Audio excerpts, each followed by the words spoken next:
आज pastor Joseph Prince के साथ। परमेश्वर के वचन के लिए तैयार हैं? पिछली बार मैंने उपदेश दिया था कि क्या सच्चा सुसमाचार सामने आ पाएगा। हम उस पर एक श्रृंखला कर रहे हैं।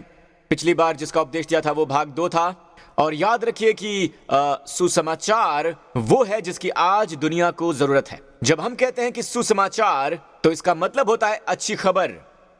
अच्छी खबर ये कि परमेश्वर आप पर नाराज नहीं है, और ये कि उन्होंने क्रूस पर आपके लिए क्या किया है। वो आपको ठेस पहुंचाने के लिए, आपका न्याय करने के लिए आपकी तलाश नहीं कर रहे हैं, बल्कि वो आपको उद्धार देना चाहते हैं, आशीष देना चाहते हैं। और ये उन्होंने किया अपने पुत्र यीशु मसीह को भेजकर। जबकि हम अब भी पापी थे, जबकि हम अब भी उनसे नफरत करते थे, उनकी परवाह नहीं थी हमें, उनकी बातों की परवाह नहीं थी हमें, परमेश्वर ने हमारी जरूरतों को देखते हुए अपने पुत्र को भेजा। तब भी जब हम नहीं देखते हैं कि हम पाप में हैं, हम स्वधार्मिकता से भरे हुए हैं, फिर भी परमेश्वर ने अपने पुत्र को भेजा। हमारे पापों की खातिर उनका पुत्र क्रूस पर मर गया। और क्योंकि वो मृत्यु हमारे स्थान पर हुई है, तो हम कभी नहीं मरेंगे अपने पापों की खातिर। हम अपने पापों की वजह से दंडित नहीं होंगे, क्योंकि उसकी वजह से मसीह दंडित किया जा चुका है। जिस देह को उस पेड़ पर लटकाया गया था, हमारे पापों को उसके साथ दफनाया गया था, तीसरे दिन उसे मुर्दों में से जिलाया गया हमारे पापों के बिना। इसका मतलब क्या है? इसका मतलब हमारे सभी पाप क्षमा कर दिए गए हैं। दोस्त, मृत्यु, दफनाना और यीशु का पुनरुत्थान, और यही कारण कि उन्हें इस सब से गुजरना पड़ा है, वो है सुसमाचार, यीशु का सुसमाचार, जिसे संसार सुनना चाहता है। मसीह संसार को ये सुनना चाहिए, और मसीह संसार ध्यान से सुने, मसीह नैतिकता के बारे में ये नहीं है, ठीक है? बल्कि हमारा सुसमाचार नैतिक उत्कृष्टता उत्पन्न करता है। लेकिन नैतिकता पर ध्यान केंद्रित करना नैतिकता उत्पन्न करना नहीं है। असल में जो लोग नैतिकता पर केंद्रित हैं, वो कड़वाहट पैदा कर सकते हैं, ठीक है? क्योंकि नैतिकता की लड़ाई में वो कड़वे और क्रोधित हो जाते हैं। लेकिन अगर आप सुसमाचार पर केंद्रित हैं, तो ये उत्पन्न करेगा सच्चा चरित्र, ये उत्पन्न करेगा नैतिक उत्कृष्टता। क्या आप सुन रहे हैं दोस्तों? तो चलिए इसी समय चलते हैं रोमियो अध्याय 5 पर, और हम देखेंगे कि कैसे सुसमाचार चरित्र उत्पन्न करता है। जब हम विश्वास से धर्मी ठहरें, तो अपने प्रभु यीशु मसीह के द्वारा परमेश्वर के साथ मेल रखें। दोस्तों, अगर आप अपना भरोसा मसीह में डालते हैं, तो आप विश्वास के द्वारा धर्मी ठहराए गए हैं। परमेश्वर के साथ आपका मेल है। इसके बारे में सोचिए, परमेश्वर के साथ आपका मेल, धरती और स्वर्ग का रचयिता, जो पंछियों को भी भोजन देता है, जो फूलों, जड़ी बूटियों और फसलों को फलदायी होने देता है, वो जो हमें भोजन देता है, वो परमेश्वर, सृष्टि का रचयिता, उसके साथ हमारा मेल है। उसकी अंतरात्मा में हमारा मेल है। अब और शत्रुता नहीं है।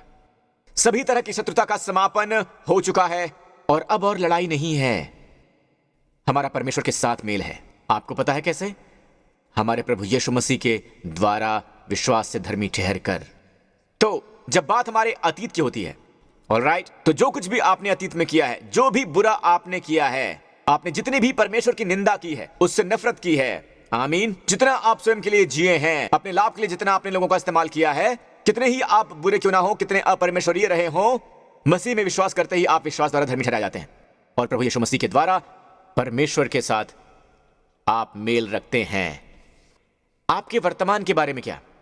ओके, वो आपका अतीत है, ऑलराइट, जो कुछ भी अतीत में हुआ है। अब आप विश्वास के द्वारा धर्मी ठहराए गए हैं, प्रभु यीशु के द्वारा परमेश्वर के साथ मेल है। पर वर्तमान के बारे में क्या? अगली लाइन, किसके द्वारा? यीशु मसीह के द्वारा। यीशु मसीह के द्वारा विश्वास के कारण उस अनुग्रह तक जिसमें हम बने हुए हैं, हमारी पहुंच भी हुई है। तो हमारा अतीत, इसका ख्याल भी रखा गया है। सारी दोष भावना एक तरफ कर दी गई है, सारे पाप क्षमा कर दिए गए हैं। अब हम विश्वास से धर्मी हैं। हमारी वर्तमान स्थिति, क्या कमाल की वर्तमान स्थिति है, क्योंकि ग्रीक में शब्द हमारी पहुंच हुई है और शब्द उस अनुग्रह तक जिसमें हम बने हुए हैं, दोनों परफेक्ट हाथों में है। और लोगों, परफेक्ट टेंस का मतलब होता है हमेशा के लिए। परफेक्ट टेंस का मतलब होता है हमेशा, हमेशा के लिए, जो कभी दोहराया नहीं जाता है। इसका मतलब है हमारी स्थिति मसीह के द्वारा परमेश्वर के साथ हमेशा के लिए अनुग्रह में है। ये एक परमानेंट वरदान है, ये एक परमानेंट पोजीशन है, एक परमानेंट सौभाग्य है। हम उस पोजीशन से हटाए नहीं जा सकते हैं, क्योंकि हमने खुद को उस पोजीशन में नहीं रखा है, बल्कि ये मसीह के द्वारा है कि विश्वास के कारण उस अनुग्रह तक जिसमें हम बने हैं, हमारी पहुंच भी हुई है। और शब्द बने हैं एक बार फिर से है परफेक्ट टेंस में। तो हमारे पास है पूर्ण काल, यानी हम बने हैं परफेक्ट टेंस, जिसका मतलब है दोस्तों एक बार आपको उद्धार मिल गया तो आप हमेशा के लिए परमेश्वर के अनुग्रह में हैं। ऑलराइट, आपके भविष्य के बारे में क्या? मेरा भविष्य यह है कि हम आशा पर घमंड करें। आशा हमेशा भविष्यकाल होती है कि हम परमेश्वर की महिमा की आशा पर घमंड करें। हमारा अतीत हम धर्मी ठहराए गए हैं, हमारा वर्तमान है हमेशा के लिए परमेश्वर के अनुग्रह में बने रहने की आशीष, और भविष्य परमेश्वर की आशा पर घमंड करना है।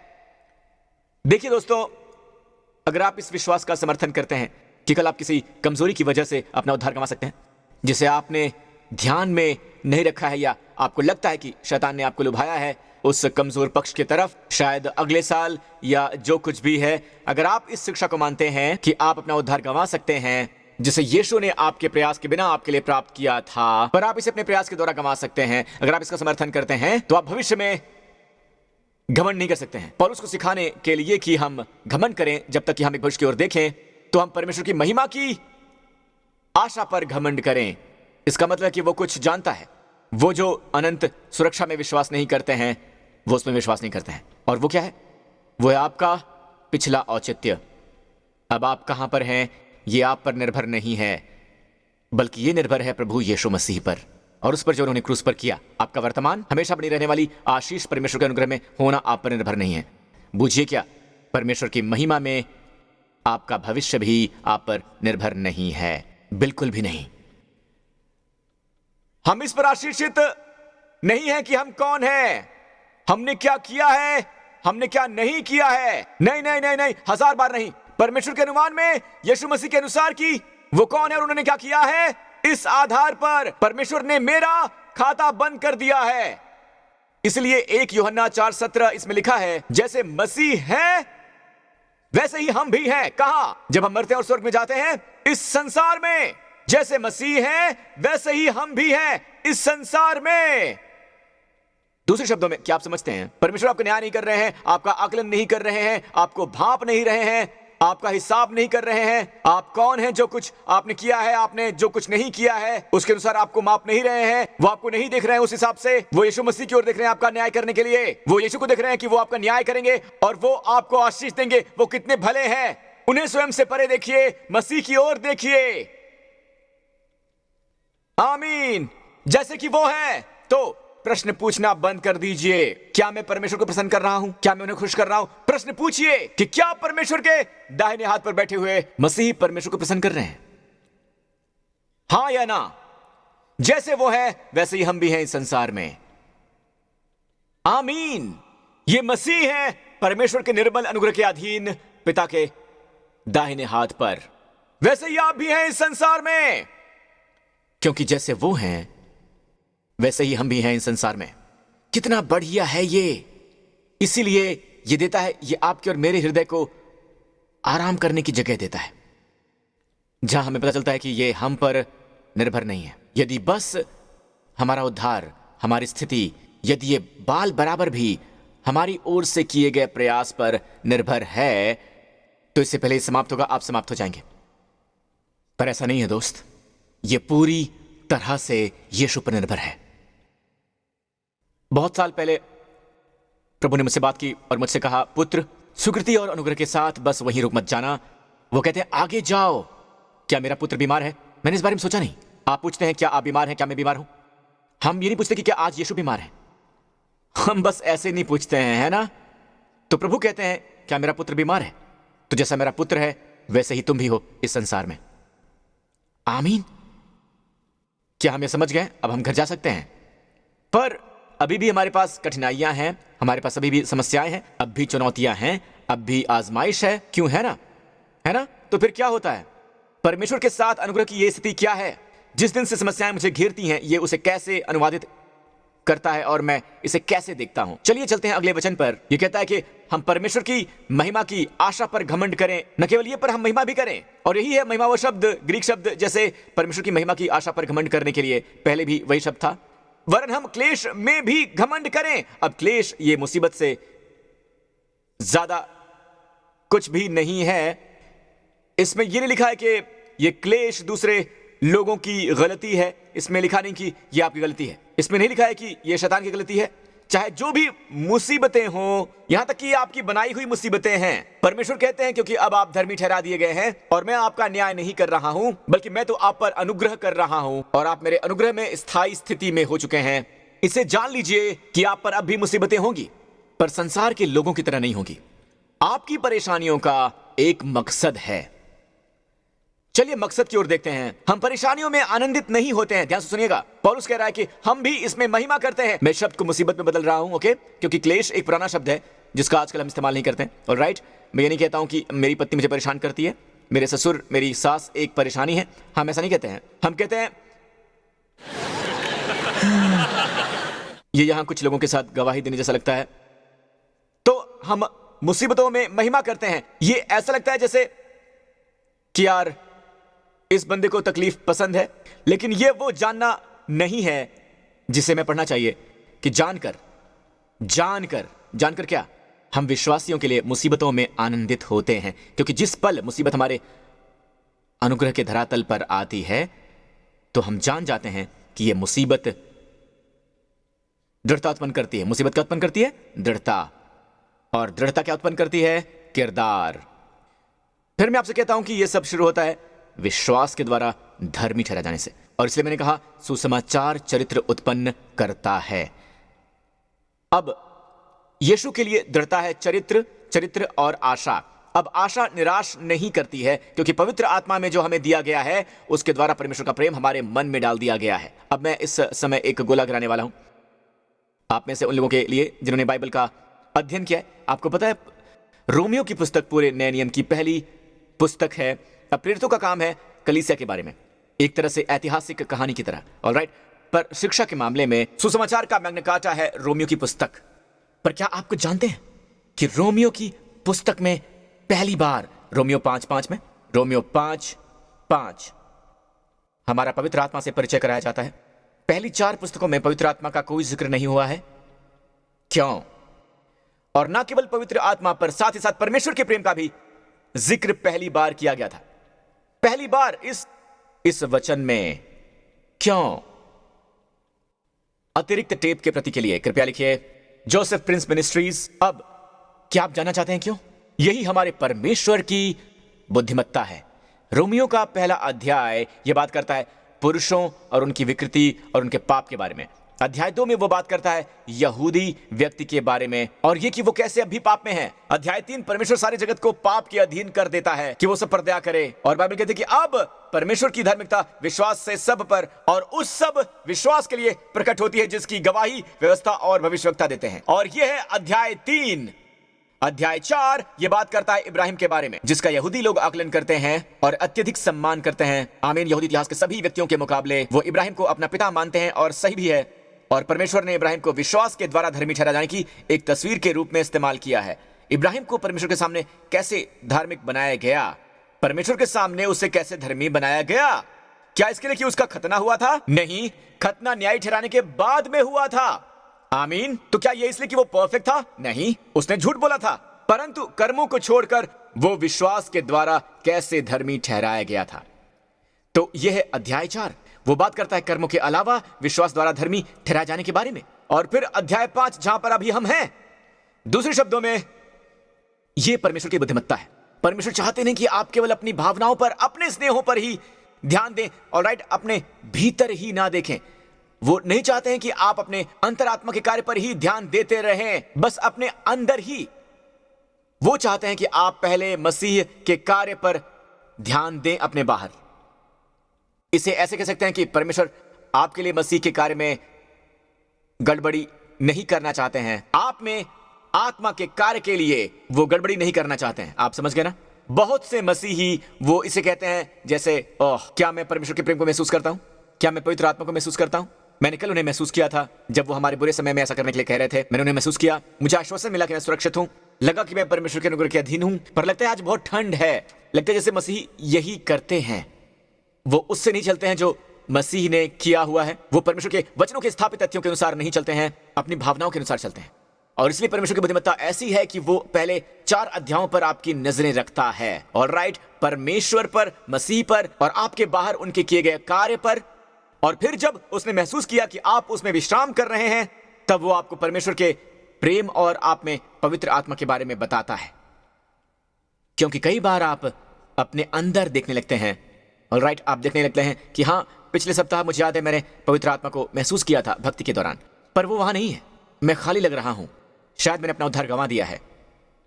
यही समस्या है, आप अपने लिए मसीह के कार्य में स्थिर नहीं हैं और अब आप अपने भीतर आत्मा के कार्य की ओर देख रहे हैं। दोनों को उलझाइए मत। केवल तब जब आप मसीह को अपने लिए कार्य करते हुए देखते हैं, तभी आप अपने भीतर आत्मा के कार्य को समझ सकते हैं। जैसा मैंने अभी कहा, जितना ज्यादा आप मसीह को देखेंगे, पवित्र आत्मा उतना ज्यादा आपको मसीह को दिखाएगा। अगर कोई उपदेश पवित्र आत्मा द्वारा अभिषेक प्राप्त है, तो भले उपदेशक पवित्र आत्मा से अभिषेक ना हो, वो आपको यीशु मसीह की ओर इशारा करेगा। शैतान आपको अपनी ओर इशारा करेगा या फिर दूसरे लोगों की तरफ करेगा, पर पवित्र आत्मा हमेशा यीशु की ओर इशारा कर रहा है। अपनी ओर वो कभी भी नहीं करेगा, वो आपको यीशु की ओर दिखाएगा और उनके पूरे हुए कार्य पर। और जब आप यीशु मसीह को देखते हैं और आप उसे पिता के दाहिने हाथ पर देखते हैं, तो क्या होता है? आत्मा काम करता है। जब आप यीशु की ओर देखते हैं, क्या आप सुन रहे हैं? जब आप अपनी ओर देखते हैं, वो काम करना बंद कर देता है। आप प्रभु की ओर देखते हैं, वो काम करने लगता है। सर्वोत्तम अगुवाई उनके पास आती है जिनकी निगाहें यीशु के ऊपर होती हैं।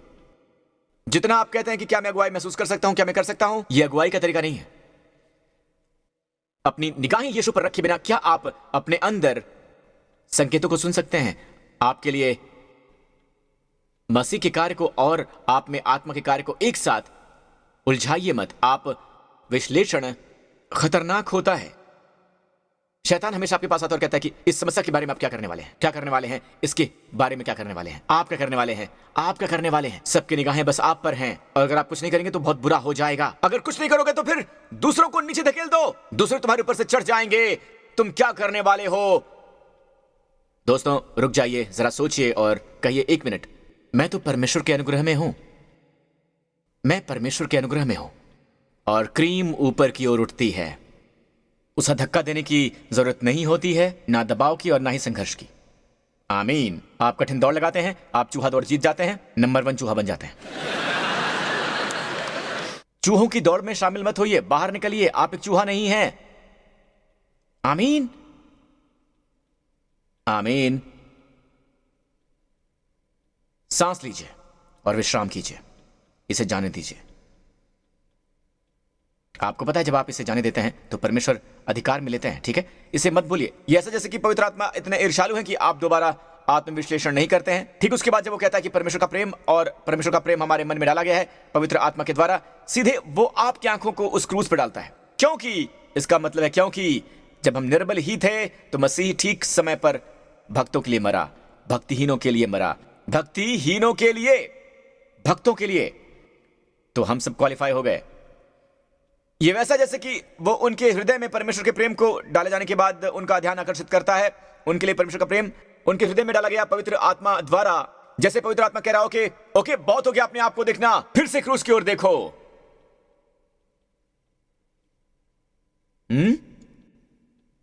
सबसे उत्तम बातों में से एक वो है मुज़बानी याद रखना, क्योंकि जैसा वो है वैसे ही हम भी हैं इस संसार में। इसका मतलब है कि आप सोचते हैं कि 1 मिनट रुको, मैं वैसा हूं जैसा यीशु है।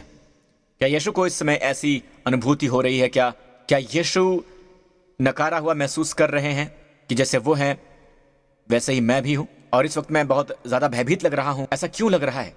अपने आप से पूछिए, क्या यीशु के पास ये भय है? नहीं? फिर उनकी ओर देखिए, कहिए कि जैसे आप हैं प्रभु उन भयों से मुक्त, वैसे ही संसार में हम भी हैं। शायद तुरंत ना आए, पर देखते रहिए। कुछ पता है आपको, जब तक आप देखते रहते हैं पवित्र आत्मा काम करता रहता है। और राइट, पर अपना ध्यान वापस अपनी ओर मत लगाइए, ओके, वहां से जहां ये है, मुझे पवित्र आत्मा का एहसास नहीं हो रहा है। और राइट, आप मुझे समझ रहे हैं। मैं इस बारे में कुछ कहना चाहता हूं जिसकी व्याख्या मैं कर नहीं पाया हूं समय के अभाव की वजह से। जल्दी बताऊंगा। चलिए, वचन 5 पर इसमें क्या लिखा है? आशा निराश नहीं करती है। मैं आपको बता रहा हूं चर्च, सबसे अद्भुत बात यह है, संसार की बुद्धिमत्ता, संसार की सबसे ऊंची बुद्धिमत्ता ने खुद को ठेस नहीं पहुंचाने के लिए कहा, अपनी उम्मीद मत बढ़ाओ। मैंने सही कहा? संसार हमेशा कहता है कि अपनी उम्मीदों को मत बढ़ाओ, है ना? डॉक्टर पीछे मुड़ता है, परिवार की ओर देखता है और कहता है कि उम्मीद बहुत कम है, पर उम्मीदों को बढ़ाओ मत। इसी ऊंचाई तक मनुष्य की बुद्धिमत्ता जा सकती है। और आपको पता है क्या, वो उससे परे जा सकते हैं, क्योंकि वो अनंत प्रेम वाले, अनंत बुद्धिमत्ता वाले और अनंत सामर्थ्य वाले परमेश्वर में विश्वास नहीं करते हैं। हम करते हैं। इसलिए परमेश्वर की बुद्धिमत्ता कहती है, आशा निराश नहीं करती है। जितना आपके पास उम्मीद होगी, उतनी ज्यादा आप सुनी गई प्रार्थना के स्थान पर होंगे, क्योंकि परमेश्वर का प्रेम। ओह भाई, मैं आपको कैसे बताऊं, जब आपको परमेश्वर के प्रेम का प्रकाश मिलता है, उस पर आधारित कि मसीह ने क्रूस पर क्या किया, जब आपको मृत्यु का प्रकाश मिलता है, तो आप सावधान हो जाइए कि आप अपना मन किस पर लगाते हैं। किसी के घर के बारे में, कार के बारे में, किसी और के कुत्ते के बारे में, या उसकी पत्नी के बारे में, उन वैध इच्छाओं के बारे में जो हमारे पास हैं, उनके बारे में सावधान हो जाइए, क्योंकि आप ऐसे व्यक्ति हैं जो परमेश्वर के प्रेम को जानता है। तो आप परमेश्वर प्रेम को अमल में ला रहे हैं। आपकी आशा निराश नहीं होगी। चलिए इन वचनों के साथ समाप्त करते हैं, क्योंकि जब हम निर्बल ही थे तो मसीह ठीक समय पर भक्तिहीनों के लिए मरा। क्योंकि किसी धर्मी जन के लिए कोई मरे, ये बहुत ही दुर्लभ है, परंतु क्या जाने किसी भले मनुष्य के लिए कोई मरने का भी हियाव करे, ये बहुत ही ज्यादा दुर्लभ है। हम इसे होते हुए देखते हैं फिल्मों में युद्ध के समय पर कि कोई अपने सेक्शन को बचाने के लिए ग्रेनेड पर कूद जाता है। आपको पता है, विनाश से बचाने के लिए, मेरा मतलब है बहुत कम। परंतु परमेश्वर हम पर अपने प्रेम की भलाई इस रीति से प्रकट करता है कि जब हम पापी ही थे, तभी मसीह हमारे लिए मरा। आपको पता है इसका अर्थ क्या है? हम उनसे घृणा करते हैं, हम उनकी परवाह नहीं करते हैं। जब हम पापी थे, अपने इच्छाओं और विचारों में बुरे थे, जब हम पापी ही थे, तभी मसीह हमारे लिए मरा, हमारे लिए। और अंतिम वचन, फिर हम इसे समाप्त करेंगे। सो जबकि हम अब किसके कारण धर्मी ठहराए गए हैं? उसके लहू के कारण। गौर कीजिएगा, यह हमारे कार्यों, हमारे क्रियाकलापों, हमारे परफॉर्मेंस के द्वारा नहीं है, पर उसके लहू के द्वारा है। तो हम उसके द्वारा क्रोध से नहीं बचेंगे। मेरे अमेरिकी दोस्तों, उनके द्वारा। इसलिए चर्च, आपको पता है कि यह वचन आपसे क्या कह रहा है? एक बार जब आप धर्मी ठहराए गए हैं, तो आप धर्मी ठहर गए हैं। आप भविष्य में कभी भी उनके क्रोध का शिकार नहीं होंगे।